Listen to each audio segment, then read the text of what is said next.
Hello friends, कैसे हैं आप सब। आशा करता हूं कि आप सब अपनी तैयारी में लगे हुए होंगे। जैसा कि हमने अभी एक सीरीज़ शुरू की हुई है यूपी टेट में जो प्रश्न पत्र पिछले वर्षों में आए हैं उन सबको हल करके आप लोगों को उनसे संबंधित जो भी चैप्टर्स हैं उनकी बारीकियों को समझाने का एक प्रयास जारी है। और उसी कड़ी में आज एक नए प्रश्न पत्र के साथ मैं उपस्थित हूँ आपके सामने। और जो साथी अभी नए जुड़े हैं उनसे आशा करता हूँ कि वो चैनल को सब्सक्राइब करेंगे, लाइक करेंगे और अपने अन्य कॉम्पिटिटिव एग्ज़ाम्स की तैयारी करने वाले साथियों के साथ इस चैनल को शेयर करेंगे। देखिए साथियों, ये केवल यूपी टेट से संबंधित प्रश्न पत्र ही नहीं है, बल्कि जितने भी कॉम्पिटिटिव एग्ज़ाम्स हैं जिनमें इंग्लिश ग्रामर और ट्रांसलेशन के प्रश्न आ रहे हैं, ये उन सभी पेपर्स के लिए बहुत महत्वपूर्ण श्रृंखला रहने वाली है। क्योंकि अब कम समय में अधिक तैयारी कैसे करें, तो उसका एक सबसे सरल उपाय यही है कि हम जो गत वर्षों के प्रश्न पत्र हैं उनको सोल्व करें और उनसे संबंधित जो भी हमारा चैप्टर्स है उसकी जो महत्वपूर्ण बातें हैं उस प्रश्न के माध्यम से वो हम सोल्व करें। और देखिए, अभी एक प्रश्न पत्र हम पूरा सोल्व कर चुके हैं, उसमें अधिकांश जितने भी प्रश्न आए उनसे संबंधित जो भी चैप्टर्स आए उनकी बारीकियों को हमने उन 3 वीडियोज़ में समझा। और अब जो नया प्रश्न पत्र शुरू होने जा रहा है उसमें जो भी नए चैप्टर्स जुड़ते जा रहे हैं मैं उनके बारे में जो भी महत्वपूर्ण बातें हैं वो आपको शेयर करूंगा। और जो प्रश्न हमारे पहले आ चुके हैं उनसे संबंधित जो चैप्टर्स की बारीकियां हम बता चुके हैं उसकी पुनरावृत्ति ना करते हुए, क्योंकि समय कम है और प्रयास रहेगा कि कम समय में अधिक कार्य हो सके। और देखिए, सबसे बड़ा फ़ायदा आपको ये होने वाला है कि अगर आप मात्र किताब से रिवाइज़ करेंगे तो उससे केवल एक प्रश्न का उत्तर आपको याद हो सकता है, लेकिन यहाँ इन वीडियोज़ के माध्यम से आप पूरे विषय पर अपनी पकड़ बना पाएंगे। और ये सभी उन स्टूडेंट्स के लिए यूज़फुल होने वाला है जो किसी भी तरह की प्रतियोगिता परीक्षाओं की तैयारी में लगे हुए हैं। तो आशा करता हूँ एक बार पुनः कि सभी लोग चैनल को सब्सक्राइब करेंगे, लाइक करेंगे और शेयर करेंगे। चैनल का नाम सर्च बार में आप सर्च कर सकते हैं विदुर विजन के नाम से, ऊपर टॉप पर मैंने डाला हुआ भी है विदुर विजन। तो आइए साथियों, शुरू करते हैं अपनी नई कड़ी। देखिए, प्रश्न था कि which kind of noun is Gangapur. इसमें एक पैसेज दिया गया था और उस पैसेज से सीधा क्वेश्चन बनाया गया था।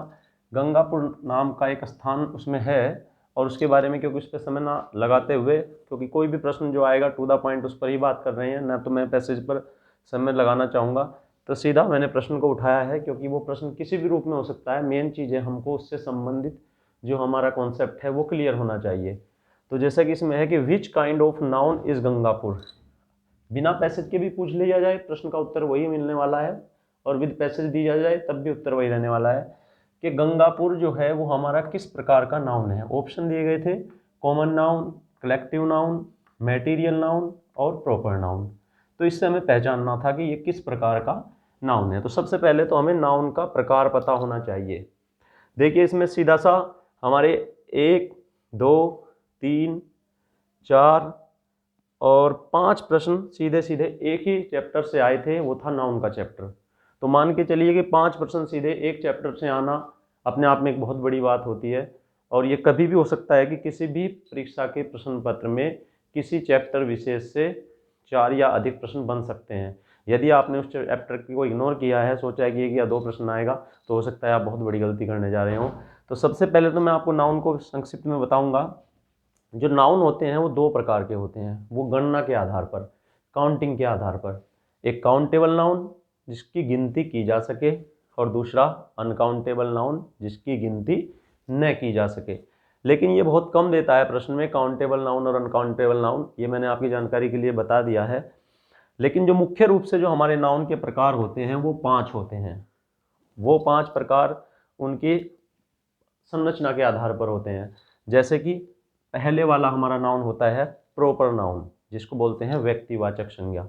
अब इसको सीधा पहचानने की बात करें तो जब भी किसी स्थान का, किसी व्यक्ति का या किसी वस्तु विशेष के नाम की बात होगी तो वो हमारा प्रॉपर नाउन होगा, क्योंकि नाम से ही पता लग रहा है व्यक्तिवाचक, अर्थात न केवल व्यक्ति बल्कि स्थान की बात भी हो सकती है, किसी पुस्तक विशेष की बात भी हो सकती है, तो वहाँ हमारा प्रॉपर नाउन होगा। जैसे राम, आगरा, रामायण और अन्य और सारी चीज़ें इसके अंतर्गत आ सकती हैं। दूसरा जो हमारा होता है वो होता है कॉमन नाउन, जातिवाचक संज्ञा। अब जाति से मतलब ये हुआ कि अगर आप ले रहे हैं एक नाम लेकिन उसके अंदर समाहित हो सकती हैं अन्य नाम। जैसे बुक है, पुस्तक, तो पुस्तक किसी भी विषय की हो सकती है, हिंदी, अंग्रेजी, गणित, या फिर रामायण, महाभारत, कुरान, बाइबिल, गीता, तो ये सब कॉमन नाउन के अंतर्गत आएंगे अगर हम केवल बुक कह रहे हैं। यदि हमने उनका नाम ले दिया तो फिर वो बन जाएंगे प्रॉपर नाउन, जैसे मैंने यहाँ लिखा हुआ है रामायण। दूसरा, बॉय, लड़का, तो अगर हमने लड़के का नाम ले दिया वो बन गया प्रॉपर नाउन, और अगर खाली बॉय की बात कर रहे हैं तो वो है हमारा कॉमन नाउन। दूसरा, मैन, मनुष्य, तो अगर किसी मनुष्य का नाम ले दिया जैसे राम तो बन गया वो प्रॉपर नाउन, और यदि खाली मैन, वोमैन की बात कर रहे हैं तो वो बन गया हमारा कॉमन नाउन। या जैसे एनिमल हम कह सकते हैं, तो एनिमल में बहुत सारे एनिमल होते हैं, कुत्ता, बिल्ली, घोड़ा, बकरी, तो अगर उनका नाम ले दिया तो वो बन गए प्रॉपर नाउन, और यदि खाली एनिमल की बात कर रहे हैं तो वो बन गए कॉमन नाउन, जातिवाचक, यानी पूरी जाति का बोध कराने वाले जो शब्द होंगे वो कॉमन नाउन होंगे। काऊ, गाय, तो गायें जो होती हैं वो हमारी कॉमन नाउन में इसलिए आती हैं कि उसमें अनेक प्रकार से हो सकती हैं, काली गाय, सफ़ेद गाय, तो वो हमारी कॉमन नाउन के अंतर्गत आएंगी। उसके बाद कलेक्टिव नाउन, समूहवाचक संज्ञा, तो जैसा कि नाम से ही पता लग रहा है कि कलेक्शन यानी समूह, तो जो भी हमारा समूह होगा जिसमें हम शब्द एक प्रयोग करेंगे लेकिन उसके अंतर्गत बहुत सारी चीज़ें या बहुत सारे व्यक्ति या बहुत सारी संख्या में कोई भी चीज़ होगी तो वो हमारा कलेक्टिव नाउन होगा। जैसे क्लास कहने के लिए एक शब्द है कक्षा, लेकिन उसके अंदर बहुत सारे बच्चे होते हैं इसलिए वो क्लास कहलाती है। आर्मी, सेना, कहने के लिए सेना एक शब्द है लेकिन उसके अंदर बहुत सारे संख्या में जवान होते हैं तो वो कलेक्टिव नाउन हो गया। टीम, कोई भी क्रिकेट टीम हो सकती है, किसी भी अन्य खेल की टीम हो सकती है, तो कहने के लिए एक शब्द है लेकिन उसके अंदर बहुत सारी समाहित होती हैं। मॉब, जिसका अर्थ होता है भीड़, तो भीड़ कभी एक से नहीं बनती, एक से अधिक या अनेक संख्या में लोग होते हैं तब भीड़ बनती है, तो ये हमारा कलेक्टिव नाउन होता है। एक मैटीरियल नाउन, पदार्थवाचक संज्ञा, तो नाम से ही पता लग रहा है तो जितने भी हमारे पदार्थ होते हैं वो सब इसके अंतर्गत आएंगे। जैसे गोल्ड है, सोना, सिल्वर, आयरन, लोहा, मिल्क, दूध, क्योंकि दूध भी एक पदार्थ ही होता है, वो एक अलग स्थिति है कि वो ठोस, द्रव, गैस किसी स्थिति में हो, लेकिन जो मैटीरियल नाउन होगा वो हमारा पदार्थवाचक संज्ञा होगा। और सबसे अंतिम है एब्स्ट्रैक्ट नाउन, भाववाचक संज्ञा। इसको थोड़ा विशेष देख लेंगे। भाववाचक संज्ञा से हमें ये समझना है कि जो चीज़ हमें प्रत्यक्ष में दिखाई नहीं देती लेकिन वो हमारे दिल या दिमाग में उसका भाव होता है, वो सीधा सीधा एब्स्ट्रैक्ट नाउन होगा। जैसे ऑनेस्टी है, ईमानदारी, तो ईमानदारी व्यक्ति का खुद का आंतरिक गुण होता है। ब्रेवरी है, बहादुरी है, वीरता का जो गुण होता है वो अंदर होता है। और नॉलेज, ज्ञान जो है वो भी हमारा एब्स्ट्रैक्ट नाउन है। तो मैं समझता हूँ कि जब ये पांचों आपके माइंड में रहेंगे तो आप बहुत आसानी से किसी भी नाउन को पहचान पाएंगे। तो अब इसमें देखते हैं, जैसे कि इसमें गंगापुर है तो स्थान विशेष का नाम है, तो क्या बन गया है हमारा प्रॉपर नाउन, व्यक्तिवाचक संज्ञा। उसके बाद दूसरा प्रश्न था which part of speech is the word brave, कि इसमें जो ब्रेव है हमारा वो किस प्रकार का पार्ट ऑफ स्पीच है। तो इसको मैं भी इसलिए रोक रहा हूँ क्योंकि मैं इसको पूरा डिफाइन करूँगा। इससे पहले हम नेक्स्ट क्वेश्चन पे चलते हैं। Which of the flowing word is a material noun, कि इसमें कौन सा शब्द मैटीरियल नाउन है। तो मैंने अभी बताया था पदार्थवाचक, काऊ, गोल्ड, एयर, क्लास, तो मैटीरियल नाउन इसमें कौन सा हो गया, गोल्ड, क्योंकि ये एक पदार्थ है। उसके बाद एब्स्ट्रैक्ट नाउन, तो एब्स्ट्रैक्ट नाउन भाववाचक अभी मैंने बताया, तो जैसे कनेक्शन, बॉय, वोमैन, प्लो। अब इसमें एब्स्ट्रैक्ट नाउन जो होता है वो भाववाचक संज्ञा से मतलब यहाँ हुआ कनेक्शन यानी संबंध, तो संबंध जो होते हैं वो आंतरिक होते हैं, बाहरी नहीं होते। बॉय अभी मैंने लिखा हुआ भी है कि कॉमन नाउन है। वोमेन जाति का बोध करा रहा है तो कौन सा हो गया, कॉमन नाउन हो गया। और प्लो, अब देखिए वैसे तो अगर पार्ट्स ऑफ स्पीच में प्लो दे दे तो वर्ब है, लेकिन यहाँ प्लो एक जुताई करने वाले यंत्र से इसका भाव है यहाँ, तो ये हमारा कॉमन नाउन के अंतर्गत आएगा क्योंकि उसमें हैरो, टीलर, जितने भी हमारे जुताई के उपकरण होते हैं वो सब इसके अंतर्गत आ जाते हैं, तो इसलिए प्लो यहाँ कॉमन नाउन होगा। अब नेक्स्ट एडवर्सिटी नाउन, तो एडवर्सिटी बोलते हैं निर्धनता को, जिसका जो एंटोनिम्स होता है वो होता है प्रोस्पेरिटी, संपन्नता।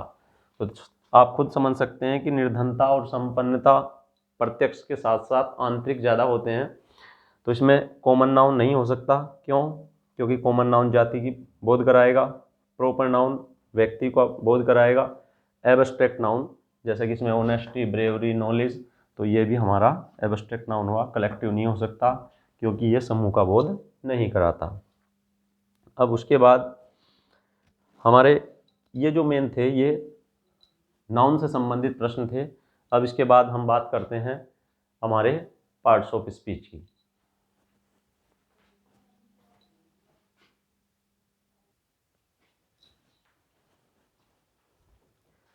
अब साथियों इसमें हम बात करते हैं पार्ट्स ऑफ स्पीच की। तो देखिए इसमें 3 प्रश्न आए थे पार्ट्स ऑफ स्पीच के। Which part of speech is the word brave, कि ब्रेव जो शब्द है वो किस प्रकार का पार्ट्स ऑफ स्पीच है।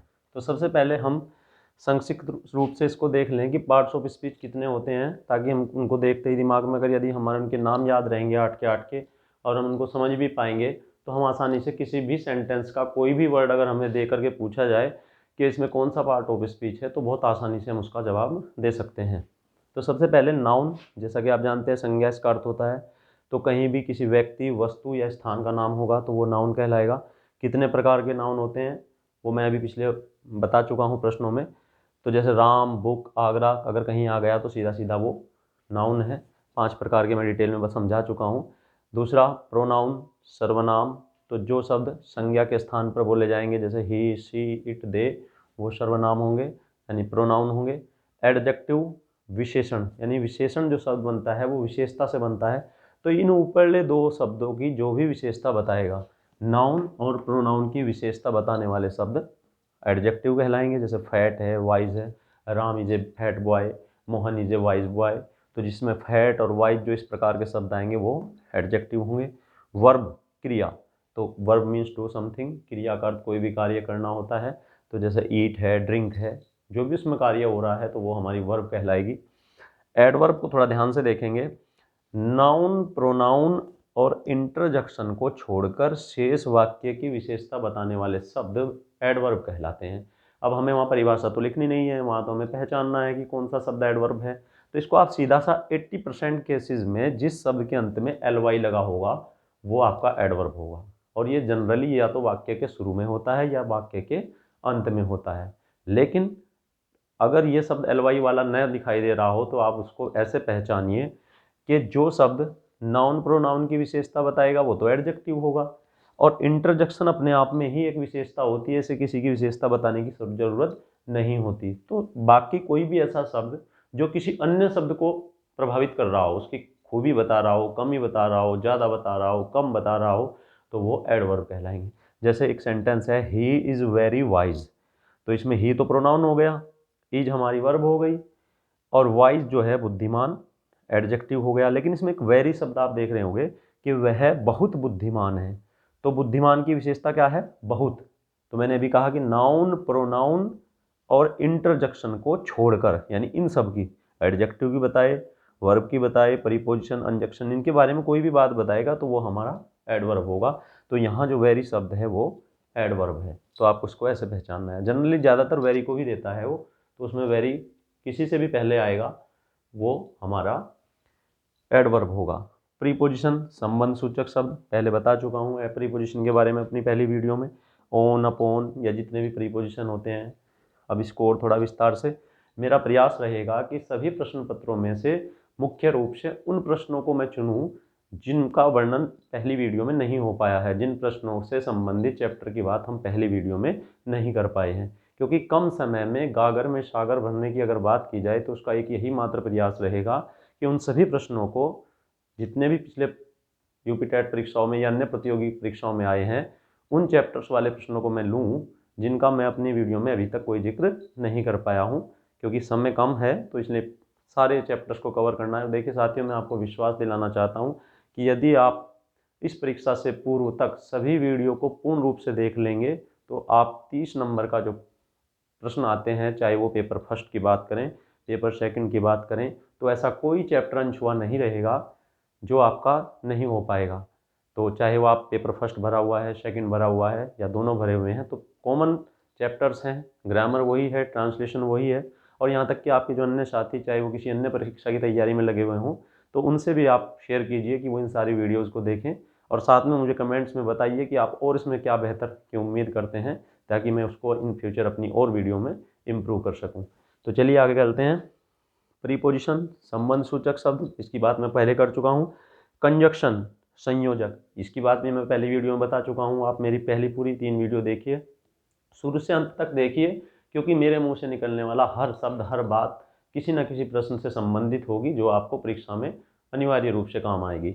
तो कंजक्शन एंड होता है, बट होता है, यानी 2 शब्दों को जोड़ने वाला भी कंजक्शन कहलाएगा और 2 वाक्यों को जोड़ने वाला भी। अब जो 2 वाक्य को जोड़ेगा, मैं पहले बता चुका हूँ कि वो किस प्रकार के सेंटेंस होंगे, कॉम्प्लेक्स होंगे या कंपाउंड होंगे, वो मैं सारे लिखवा भी चुका हूँ।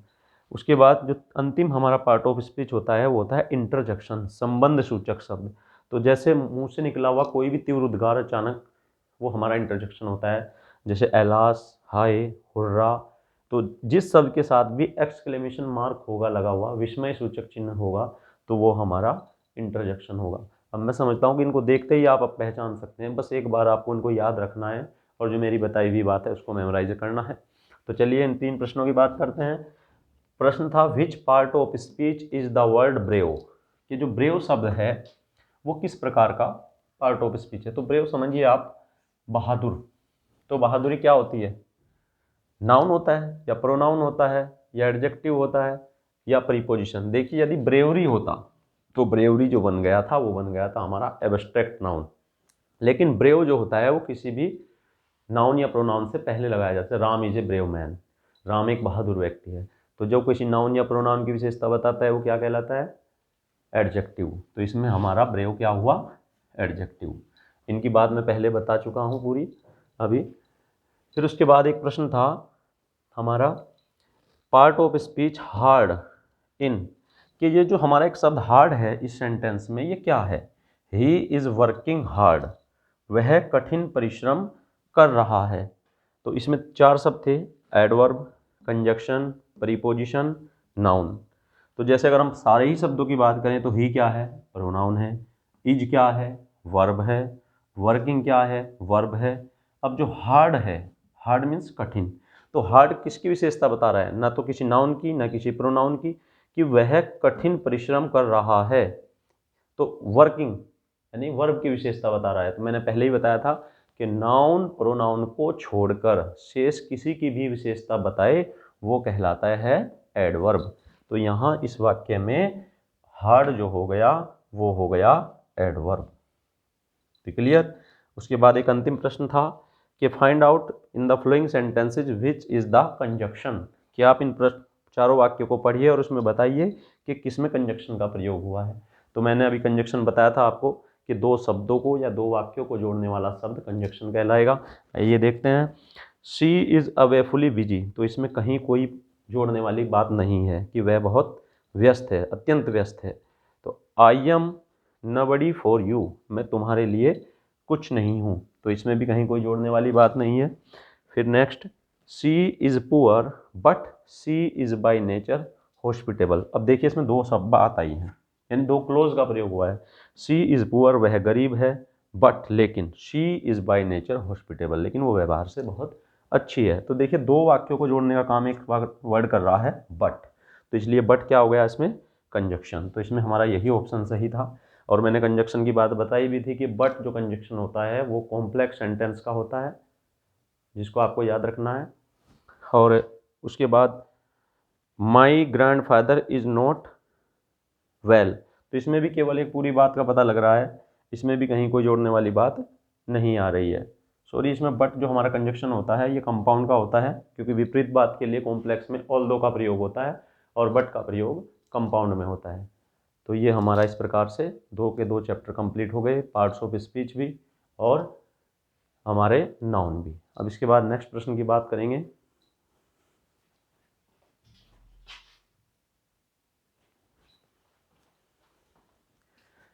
अब इसमें साथियों नेक्स्ट हमारा प्रश्न था कि find out the following sentence present perfect tense, कि इन जो वाक्य दिए गए हैं इनमें किसमें प्रेजेंट परफेक्ट टेंस है। अब सबसे पहले हमें किसी भी वाक्य से टेंस को पहचानने के लिए उसकी 2 चीज़ याद होनी चाहिए कि उसमें हेल्पिंग वर्ब कौन सी है और मेन वर्ब कौन सी है। तो मैं बिल्कुल शॉर्ट में कम समय में बताऊँगा आप लोगों को कि किस तरह से किसी भी वाक्य को पढ़ के आपको उसका टेंस पहचानना है। तो यदि किसी भी वाक्य में डू सबसे पहला टेंस हमारा प्रेजेंट इंडेफिनिट टेंस होता है, तो अगर उसमें डू, डज और वर्ब की फर्स्ट फॉर्म लगी है सेंटेंस में तो वो हमारा प्रेजेंट इंडेफिनिट का है। लेकिन अगर वाक्य पॉजिटिव है, यानी उसमें ना तो नहीं आ रहा है ना कोई प्रश्न पूछा जा रहा है, तब उसमें डू डज का प्रयोग नहीं होगा। तो उसमें सब्जेक्ट होगा, फिर मेन वर्ब की फर्स्ट फॉर्म होगी, फिर एस या आई एस लगा होगा और अंत में ऑब्जेक्ट होगा। कब एस और कब एस लगना है वो मैं अपनी पहली वीडियो में बता चुका हूँ, आप वहाँ से उसको देख सकते हैं। फिर दूसरा हमारा प्रेजेंट कॉन्टिन्यूअस टेंस है। यदि किसी वाक्य में इज, एम, आर और आईएनजी लगा हुआ है तो आप उसको बताएंगे कि वो प्रेजेंट कॉन्टिन्यूअस का टेंस है। तीसरा प्रेजेंट परफेक्ट टेंस, अगर हैज या हैव लगा है और वर्ब की थर्ड फॉर्म लगी हुई है तो आप उसको बताएंगे कि वो प्रेजेंट परफेक्ट टेंस है। चौथा present perfect continuous tense, has, have और साथ में बीन अगर जुड़ा हुआ है और आईएनजी फॉर्म लगी हुई है तो वो हमारा प्रेजेंट परफेक्ट कॉन्टिन्यूअस टेंस का वाक्य होगा। और पास्ट इंडेफिनिट टेंस की बात करें तो उसमें डिड और वर्ब की फर्स्ट फॉर्म होगी, केवल नेगेटिव और इंटरोगेटिव वाक्यों में। अगर वाक्य पॉजिटिव होगा तो सब्जेक्ट और उसके साथ में कोई वर्ब नहीं लगेगी, हेल्पिंग वर्ब, मेन वर्ब की सेकंड फॉर्म और फिर ऑब्जेक्ट। पूरे 12 टेंसों में केवल 2 ही टेंस ऐसे हैं, प्रेजेंट इंडेफिनिट और पास्ट इंडेफिनिट, जिनके पॉजिटिव वाक्यों में किसी हेल्पिंग वर्ब का प्रयोग नहीं होगा। अगर मेन वर्ब की फर्स्ट फॉर्म में एस ई आई एस लगा है तो वो प्रेजेंट इंडेफिनिट होगा। एस ई आई एस नहीं भी हो सकता, क्योंकि अगर प्लुरल नंबर का हमारा सब्जेक्ट है, बहुवचन का अगर हमारा करता है तो फिर खाली मेन वर्ब की फर्स्ट फॉर्म हो लगी होगी। और अगर पॉजिटिव वाक्य है और उसमें मेन वर्ब की सेकंड फॉर्म है तो भी आप उसको पास्ट इंडेफिनिट ही बताएंगे। उसके बाद नेक्स्ट हमारा पास्ट कॉन्टिन्यूअस टेंस है, तो जिसमें वाज, वर और आईएनजी फॉर्म यदि लगी होगी तो वो हमारा पास्ट कॉन्टिन्यूअस टेंस का वाक्य होगा। तो इस पॉइंट ऑफ व्यू से अगर हम देखें तो इसमें केवल एक वाक्य ऐसा है प्रेजेंट परफेक्ट की, अगर हम बात करें, हमने बताया है कि हैज, हैव और अगर थर्ड फॉर्म हो तो यहाँ देखिए केवल इस वाक्य में I have finished my work, तो हैव भी लगा है और थर्ड फॉर्म भी लगी हुई है, तो ये हमारा प्रेजेंट परफेक्ट टेंस का वाक्य हुआ। अब बात करते हैं हम शेष 6 टेंस की।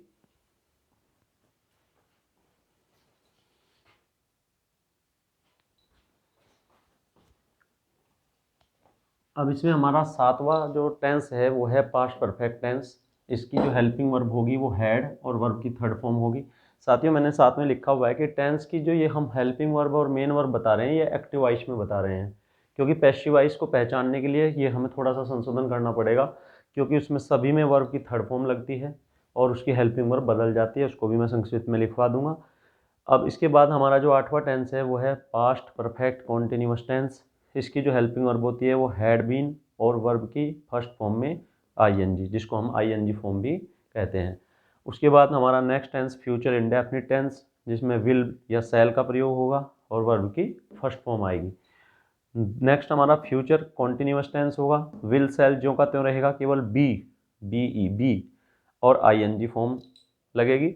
इसमें मैंने पहले भी बताया था कि इसको फ्यूचर इम्परफेक्ट टेंस भी कहते हैं, कई बार नहीं होता दिया हुआ इम्परफेक्ट टेंस, तो आप उसको वहाँ लिख सकते हैं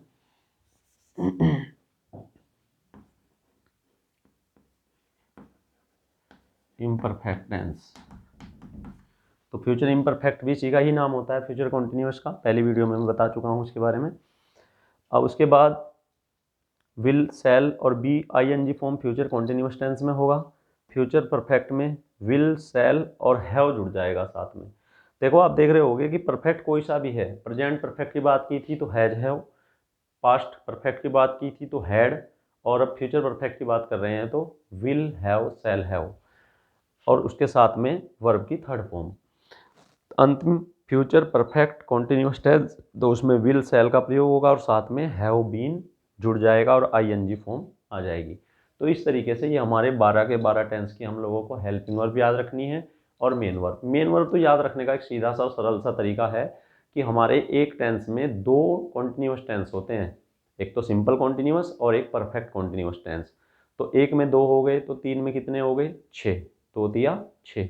तो हमारे 6 टेंसों में आईएनजी फॉर्म का प्रयोग होगा और प्रत्येक टेंस में एक परफेक्ट टेंस है तो उसमें थर्ड फॉर्म का प्रयोग हो गया। तो 6 और 3 कुल 9 टेंस हुए, शेष बच गए हमारे 3 टेंस, उसमें तीनों में ही फर्स्ट फॉर्म का प्रयोग होगा, यानी प्रत्येक टेंस का जो इंडेफिनिट टेंस है उसमें फर्स्ट फॉर्म का यूज होगा।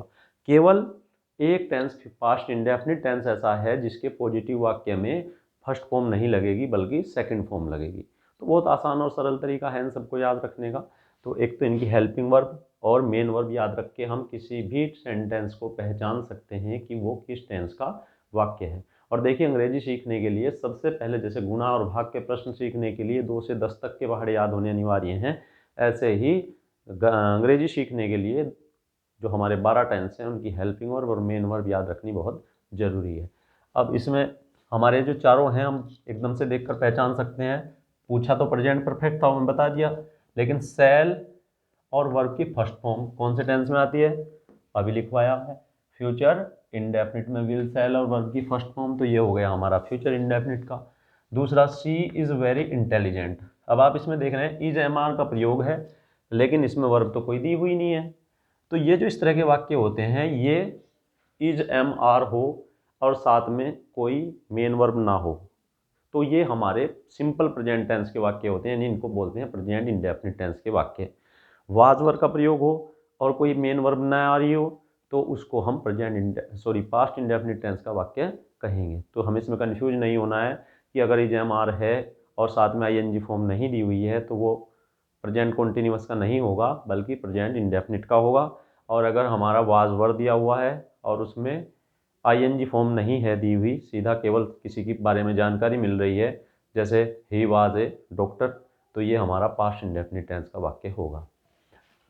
अब इसमें next, your sister visited us yesterday, तो मैंने पहले ही बताया कि केवल 2 ही टेंस ऐसे हैं जिसमें बिना हेल्पिंग वर्ब के मेन वर्ब आएगी, एक तो प्रेजेंट इंडेफिनिट और एक पास्ट इंडेफिनिट। तो जिसमें सेकंड फॉर्म आएगी वो पास्ट इंडेफिनिट का हो गया, ये हम बता ही चुके हैं। अब नेक्स्ट प्रश्न था मिस स्पेल्ड वर्ड, इसमें से देखना था, 4 शब्द थे आए हुए, तो चारों में मैंने अर्थ साथ में लिख दिया है। ये जो है डेसिकेशन होता है, शुष्कता यानी निर्जलीकरण जिसको बोलते हैं। फिर हमारा डिसेंडेंट था, वंशज जिसको बोलते हैं, संतति, ये भी सही थी इसकी स्पेलिंग हमारी। और डेरोगेटरी, ये हमारी स्पेलिंग गलत थी, इसमें ओ आना था लेकिन ए लगाया हुआ था, जिसको बोलते हैं अपमानजनक। फिर नेक्स्ट हमारा डर्मेटिस्ट, त्वचा शोध, यानी जो हमारे डर्मेटोलॉजिस्ट होते हैं जो आप त्वचा रोग संबंधी जानकारियाँ देते हैं। एक और याद रखना है, मैंने पहले भी बताया था कि वन वर्ड सब्स्टिट्यूट का भी प्रश्न कभी कभी परीक्षा में आ जाता है। तो आप कभी भी किसी डॉक्टर्स के पास जाते हैं, किसी फैमिली मेम्बर्स के साथ जाते हैं, तो वो किस चीज़ का स्पेशलिस्ट है वो बाहर प्लेट पे लिखा होता है, तो एक बार उस नाम को भी आप ध्यान से समझें। जैसे अगर आप बच्चों के डॉक्टर के पास जाएँ तो वहाँ लिखा होता है पेडियाट्रिक्स, तो वो बाल रोग विशेषज्ञ होता है। अभी मैंने जैसे डर्मेटोलॉजिस्ट बताया वो त्वचा रोग विशेषज्ञ होता है। न्यूरल फिजिशियन जो होता है वो नसों से संबंधित या मस्तिष्क रोग विशेषज्ञ होता है। तो इस तरीके से हम बहुत सारे प्रश्न अपने सामान्य जीवन से भी सीख सकते हैं अगर हम उनको थोड़ा सा ध्यानपूर्वक देखें। उसके बाद नेक्स्ट हमारा प्रश्न था कि ट्रांजिटिव वर्ब पहचाननी थी कि किस में है या नहीं। तो छोटी सी बात है कि ट्रांजिटिव वर्ब वहाँ होगी जहाँ ऑब्जेक्ट दिया होगा, यानी हमारा जिस सेंटेंस में ऑब्जेक्ट होगा वहाँ हमारी ट्रांजिटिव वर्ब होगी। अब जैसे ये है सी वॉक्स इन द मॉर्निंग डेली, अब यहाँ सी सब्जेक्ट हो गया, वॉक्स हमारा वर्ब हो गया, लेकिन ये कहने के लिए तो ऑब्जेक्ट है। लेकिन सीधा सा अगर कोई वस्तु नहीं दी गई सजीव या निर्जीव तो वो हमारा इनट्रांजिटिव वर्ब में आएगा, ट्रांजिटिव वर्ब में नहीं आएगा। अब इसमें देखते हैं he is running very fast, वह बहुत तेज़ दौड़ रहा है, तो इसमें भी कहीं कोई ऑब्जेक्ट नहीं सीधा सीधा नज़र आ रहा है। शी राइट्स वेल, वो बहुत अच्छा लिखती है, इसमें भी नहीं नज़र आ रहा है। और I killed A snack last night, तो वर्ब का सीधा संबंध स्नैक से है, तो इसमें ऑब्जेक्ट दिया है, इसलिए ये हमारा ट्रांजिटिव वर्ब वाला वाक्य होगा। तो इस प्रकार से हम इनको पहचान सकते हैं। अब इसमें जो मैंने अभी एडवर्ब की बात बताई थी, तो देखिए इसमें सी राइट्स वेल, तो सी जो है हमारा प्रोनाउन हो गया, वह राइट्स हमारी वर्ब हो गई, और वेल जो है हमारा एडवर्ब हो गया कि वह अच्छा लिखती है। तो लिखने की विशेषता वेल बता रहा है, तो इसलिए यहाँ एडवर्ब हो गया। तो साथियों, इस तरीके से हमने आज ये सब चैप्टर्स कवर किए। वीडियो ज़्यादा लंबी ना हो जाए इसलिए अभी यहीं रुकता हूँ। नेक्स्ट वीडियो में जो शेष हमारे प्रश्न हैं उनको हल कराऊँगा। और एक बार पुनः आपसे आग्रह है कि स्वयं भी चैनल को सब्सक्राइब बटन दबाकर सब्सक्राइब कीजिए, लाइक कीजिए और अपने अन्य साथियों के साथ शेयर कीजिए, ताकि आपके हित के साथ उनका भी हित जुड़ा हो। क्योंकि कहते हैं कि ज्ञान की गंगा जितनी बहती रहे उतनी ही पवित्र और निर्मल होती जाती है। तो इसी उम्मीद के साथ फिर मिलते हैं एक नई वीडियो के साथ। धन्यवाद।